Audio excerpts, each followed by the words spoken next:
Hello दोस्तों, स्वागत है हमारे YouTube चैनल में। और आज की क्लास में हम लोग पढ़ेंगे CGL 2019-20 एग्ज़ाम में पूछे गए सेंटेंस इम्प्रूवमेंट के क्वेश्चंस के बारे में।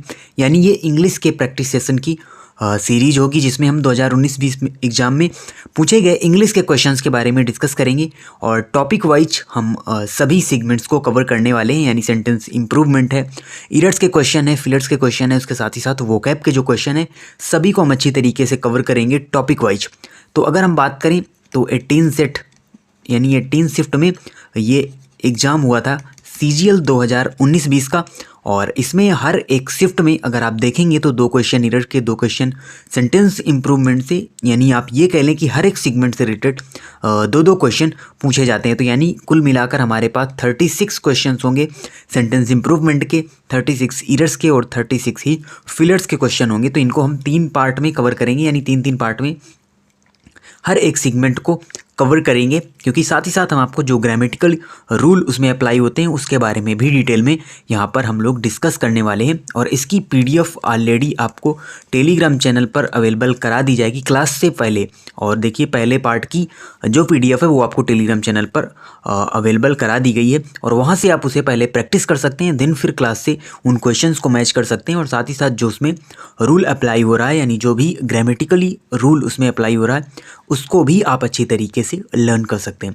तो चलिए स्टार्ट करते हैं आज की क्लास को। और आज की क्लास में हम लोग 12 सेंटेंस यहाँ पर डिस्कस करेंगे और इसी प्रकार से 3 पार्ट में पूरे जो सेंटेंसेज हैं इस एग्जाम में पूछे गए प्रीवियस ईयर क्वेश्चंस हैं इनको हम अच्छी तरीके से कवर कर लेंगे। तो चलिए स्टार्ट करते हैं आज की क्लास को और देखते हैं आज का सबसे पहला क्वेश्चन, जो कि है long after those 5 horses finish drinking water from the trough and old horse appeared over the brow of the hill। तो यहाँ पर देखिए सेंटेंस इम्प्रूवमेंट में क्या करना होता है, एक पार्ट हमको अंडरलाइन दिया होता है जहाँ पर केवल फिनिश आपको अंडरलाइन यहाँ पर दिया गया है और फिर 4 ऑप्शन होते हैं और सही ऑप्शन यहाँ पर आपको टिक करना होता है कि उस जगह पर क्या एक सही चॉइस होगी। तो अगर हम इस क्वेश्चन की बात करें तो इसमें आपको सहारा लेना होता है अदर सेंटेंस का, और कामा के बाद ये जो दूसरा सेंटेंस है यही यहाँ पर आपके लिए हेल्पफुल होगा। और इसमें देखिए कहा गया है the an old horse appeared.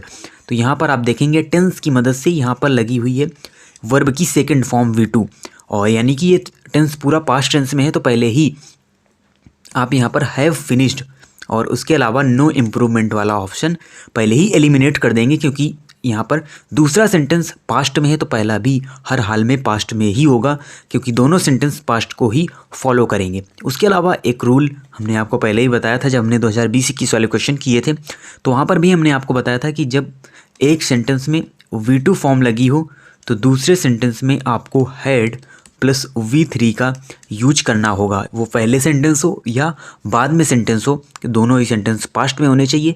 और अगर एक तरफ आपको V2 है तो दूसरी तरफ भी आप V2 नहीं लगाएंगे, यानी वर्ब की सेकंड फॉर्म नहीं लगाएंगे, बल्कि हैड प्लस वर्ब की थर्ड फॉर्म का यूज आप करेंगे। तो यहाँ पर जो सही चॉइस होगी वो होगी आपकी हैड फिनिश्ड। तो यहाँ पर सही आंसर होगा हैड फिनिश्ड, क्योंकि ये हैड प्लस V3 फॉर्म है जो कि V2 के साथ फॉलो करेगी। तो ये रूल यहाँ पर अप्लाई हो रहा है। बढ़ते हैं अगले क्वेश्चन की ओर। अगला क्वेश्चन है you must go to the book fair if you are liking it or not.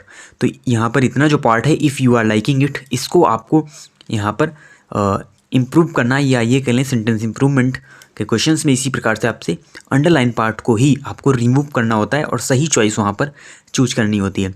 तो अगर हम बात करें यू आर लाइकिंग, देखिए लाइक में कभी भी ING लाइकिंग इट कभी भी यूज नहीं किया जाता, तो यहाँ पर नो इम्प्रूवमेंट तो होगा नहीं, उसका ऑप्शन भी आपको नहीं दिया गया। तो यहाँ पर जो although you are liking it है ये भी हमारा आंसर नहीं होगा। अब बचते हैं 3। तो देखिए बहुत सारे स्टूडेंट इसमें क्या करेंगे कि क्योंकि हमने पढ़ा होता है कंडीशनल सेंटेंस के अंतर्गत कि इफ़ के साथ यहाँ पर हम यूज करते हैं सिंपल प्रेजेंट का, और इफ़ यू लाइक इट आप ऑप्शन टिक कर देंगे और ये आपका पूरी तरीके से गलत हो जाएगा, क्योंकि आपने एक चीज़ में ध्यान नहीं दिया और वो है आगे लगा हुआ और नॉट। तो यहाँ पर नॉट का तो कोई सेंस नहीं है, बट जो और यहाँ पर अगर सेंटेंस में लगा होता है तो फिर वहाँ पर हम इफ़ का यूज ना करके यूज करते हैं किसका, यहाँ पर हम यूज करते हैं वेदर का।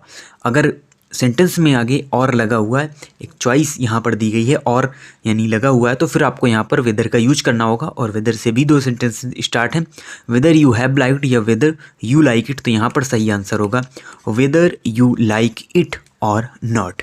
यानी यहाँ पर इफ़ का यूज हमको नहीं करना है, बल्कि यहाँ पर यूज करना है वेदर का, क्योंकि सेंटेंस में आगे और लगा हुआ है। अगला क्वेश्चन है, फिर यहाँ पर one evening when father was coming home from work I played in the front garden. तो यहाँ पर सही चॉइस क्या होगी, am playing, play, watch playing या नो इम्प्रूवमेंट। तो सबसे पहले अगर हम बात करें तो देखिए यहाँ पर लगा हुआ है वॉच, और जब भी आप पास्ट टेंस देखें पहले ही आपको प्रेजेंट वाले जो ऑप्शन है पहले ही आपको एलिमिनेट कर देने, और दो ही ऑप्शन आपके पास अब बचेंगे। तो वॉच प्लेइंग होगा या नो इम्प्रूवमेंट होगा, यानी कि प्लेड सही है। तो अगर हम देखिए बात करें यहाँ पर वॉच कमिंग, यानी जैसे ही मेरे फादर यहाँ पर आ रहे थे, घर आ रहे थे, और मैं क्या कर रहा था, I played in the front garden. तो मैं उस समय गार्डन में खेल रहा था, यानी कि जो यहाँ पर कार्य हो रहा है वो कॉन्टीन्यूअस हो रहा है, यानी कॉन्टीन्यूअस यहाँ पर एक्शन बताया जा रहा है, कॉन्टीन्यूअस एक्शन दिखाया जा रहा है। और प्लेड अगर आप केवल लगाते हैं तो यहाँ पर क्या हो जाएगा, वो चला जाएगा पास्ट में, यानी मैं गार्डन में खेल चुका था जब मेरे पिताजी आ रहे थे। तो ऐसा सेंस इस सेंटेंस में नहीं है। तो यहाँ पर सही जो आंसर होगा वो होगा वॉच प्लेइंग, यानी जब मेरे फादर वर्क से घर आ रहे थे तब मैं गार्डन में खेल रहा था। तो वॉच प्लेइंग ये भी कॉन्टीन्यूअस पास्ट एक्शन दिखाएगा। तो सही आंसर होगा वॉच प्लेइंग।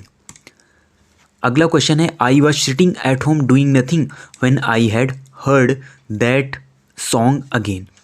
तो यहाँ पर जो हैड हर्ड है इसको किसमें बदला है, हीयर्स में। तो यहाँ पर देखिए फिर एक बार वाज आप देखेंगे और पहले ही हीयर्स और हैज हर्ड पहले ही यहाँ पर गलत हो जाए, क्योंकि हमेशा जब भी आपको पास्ट टेंस दिया जाए, यानी एक सेंटेंस में पास्ट टेंस आपको दिया जाए तो पूरा सेंटेंस फिर पास्ट टेंस में ही बनेगा।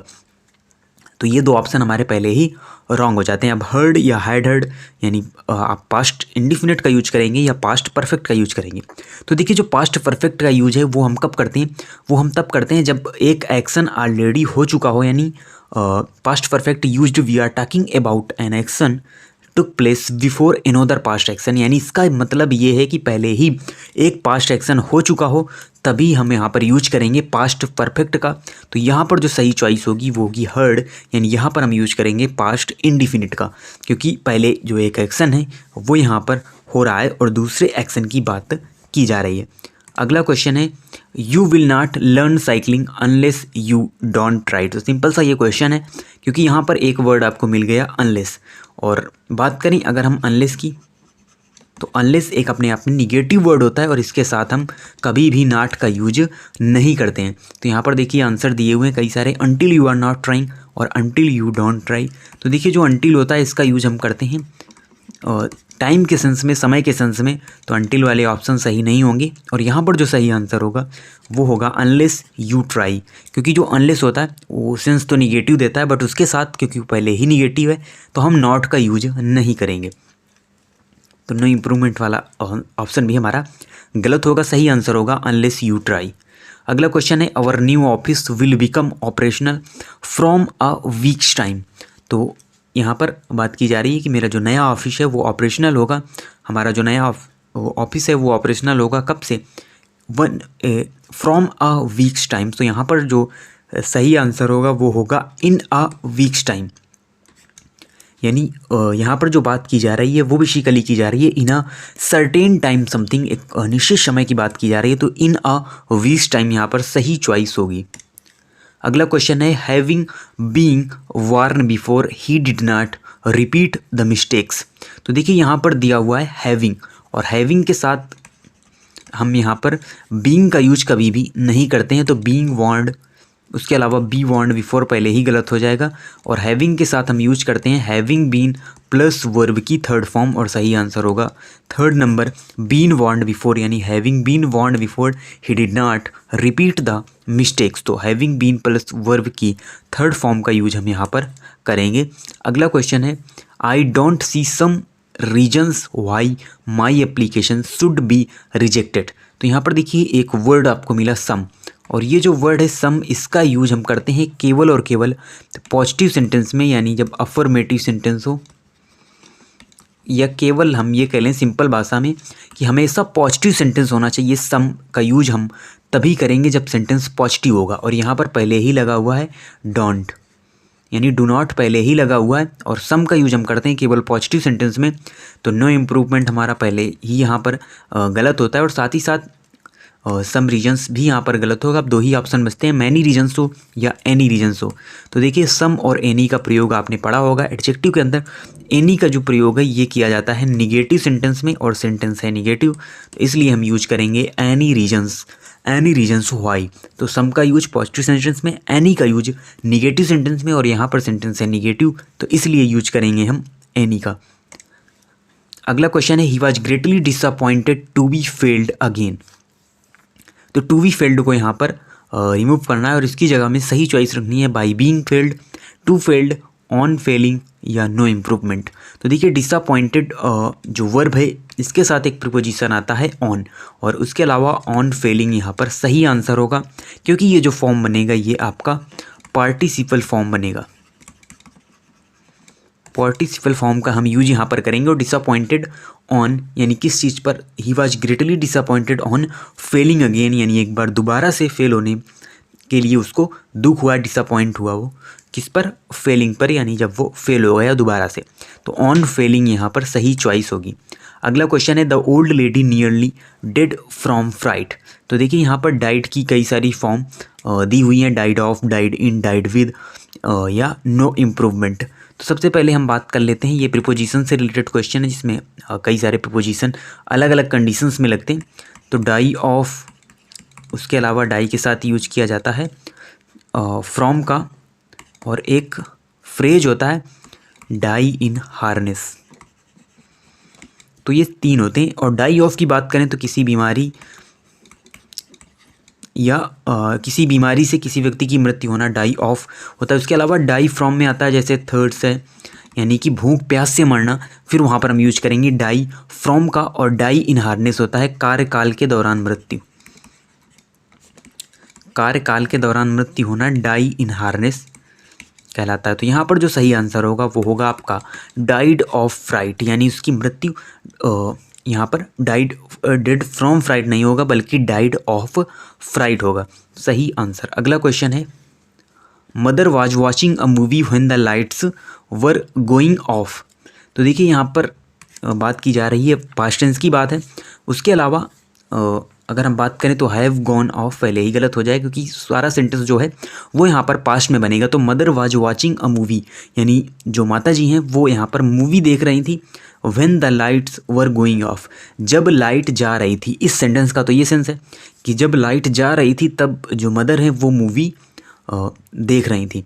तो ऐसा तो है नहीं, आपने देखा भी होगा लाइट, ऐसा तो है नहीं कि धीरे धीरे जाती हो, लाइट अचानक चली जाती है। यानी जब लाइट चली गई, माता जी मूवी देख रही थी। When the lights were going of, वो जा रही नहीं थी बल्कि जा चुकी थी। तो यहाँ पर जो सही आंसर होगा वो होगा आपका वेंट ऑफ। वेंट ऑफ यहाँ पर सही चॉइस होगी। क्वेश्चंस के कॉन्टेक्स्ट के हिसाब से हमको यहाँ पर ऑप्शन चूज करने होंगे। तो सही आंसर होगा वेंट ऑफ। देखते हैं आज का जो लास्ट क्वेश्चन है, 12 number question. Scarcely had the passengers boarded the plane when the captain welcomed them. तो when the captain welcomed them को ही हमको रिमूव करके सही चॉइस लगानी होगी। सबसे पहले जो हमको वर्ड मिला वो है स्कैर्सली। तो कई सारे वर्ड हम पढ़ते हैं बार बार, हार्डली, स्कैर्सली, उसके अलावा बेयरली, ये सारे वर्ड्स जो हैं इनके साथ हमेशा हम यूज करते हैं व्हेन का, यानी ये सभी निगेटिव वर्ड हैं, इनके साथ हम यूज करते हैं व्हेन का। तो इसलिए जो देन वाला ऑप्शन है, दैट वाला ऑप्शन है, ये पहले ही गलत होता है यहाँ पर। उसके अलावा बात करें अब हम कि दो तो ऑप्शन हमारे चले गए, दो ही बचे। एक व्हेन से स्टार्ट है और दूसरा नो इम्प्रूवमेंट है, यानी वो भी व्हेन से ही स्टार्ट है। अब यहाँ पर दोनों में अंतर क्या है? अंतर ये है कि यहाँ पर हैड प्लस V3 दिया हुआ है और ऊपर यहाँ पर दिया हुआ है केवल वर्ब की सेकंड फॉर्म। तो दोनों में कौन सा सही होगा? तो यहाँ पर आप देख रहे हैं पहले ही हैड का यूज किया जा चुका है इस सेंटेंस में, और व्हेन के पहले ही हैड का यूज किया जा चुका है। तो अभी हमने आपको पीछे बताया था कि हम दोनों तरफ हैड यूज नहीं कर सकते, यानी दोनों तरफ हम पास्ट परफेक्ट का यूज नहीं कर सकते। एक तरफ अगर हैड दिया हुआ है तो एक तरफ हमको V2 का यूज करना होगा। तो यहाँ पर जो सेंटेंस है वो उसमें कोई भी इम्प्रूवमेंट नहीं करना है, नो इम्प्रूवमेंट यहाँ पर सही आंसर होगा। तो दोनों में आप इसी तरीके से यहाँ पर अच्छी तरीके से एलिमिनेट कर सकते हैं कि जब हमको हैड पहले ही दिया हुआ है तो फिर हम दोबारा से उस सेंटेंस में हैड का यूज नहीं करेंगे, बल्कि पास्ट में ही उसे बनाने के लिए हम वर्ब की सेकंड फॉर्म का यूज करेंगे। तो ये हमारे आज के 12 क्वेश्चन है, 12 सेंटेंसेस है, जिनमें हमने साथ ही साथ उन क्वेश्चंस को सॉल्व किया और साथ ही साथ जो भी रूल्स में अप्लाई हो रहा था उससे रिलेटेड भी आपको हमने यहाँ पर चीज़ें बताई कि अगर उससे रिलेटेड उसी रूल से कोई भी क्वेश्चन अदर आता है तो उसको आप अच्छी तरीके से बना सकें। और इसी प्रकार से इसका जो पार्ट 2 है वो भी आपको यानी लगातार क्लासेज होंगी, पार्ट 2 पार्ट 3, उसके बाद फिर फिलर्स के क्वेश्चन पार्ट 1 पार्ट 2 पार्ट 3 में आएंगे। और इसी प्रकार से एरर के क्वेश्चंस भी हम करेंगे और फिर हम वोकैब के क्वेश्चन भी करने वाले हैं। तो ये सभी होंगे 2019-20 परीक्षा में पूछे गए प्रीवियस ईयर इंग्लिश क्वेश्चन। और उसके अलावा 2020-21 के ऑलरेडी जो ग्रामर सेक्शन है वो हम कवर कर चुके हैं, बट इसमें जो बचा हुआ है वो है वोकैब सेक्शन। तो इस 2019-20 के क्वेश्चंस करने के बाद हम 2020-21 वाले जो वोकैब सेक्शन है उसको भी कवर करेंगे। बस आपको करना क्या है, आपको टेलीग्राम चैनल जरूर ज्वाइन करना है, क्योंकि पहले ही इसमें आपको PDF मिल जाएगी जिसको आप प्रैक्टिस कर सकते हैं, क्योंकि वो फ्रेश फाइल होगी, वहाँ पर आंसर नहीं होंगे। उन आंसर को आपको दूसरे दिन इस क्लास से मैच करना होगा और अपने नॉलेज को आप अच्छी तरीके से इम्प्रूव और इन्हेंस कर सकते हैं। तो इसी तरीके से चैनल से जुड़े रहिए। मिलते हैं आपसे नेक्स्ट वीडियो में न्यू सेंटेंसेस के साथ। तब तक के लिए धन्यवाद।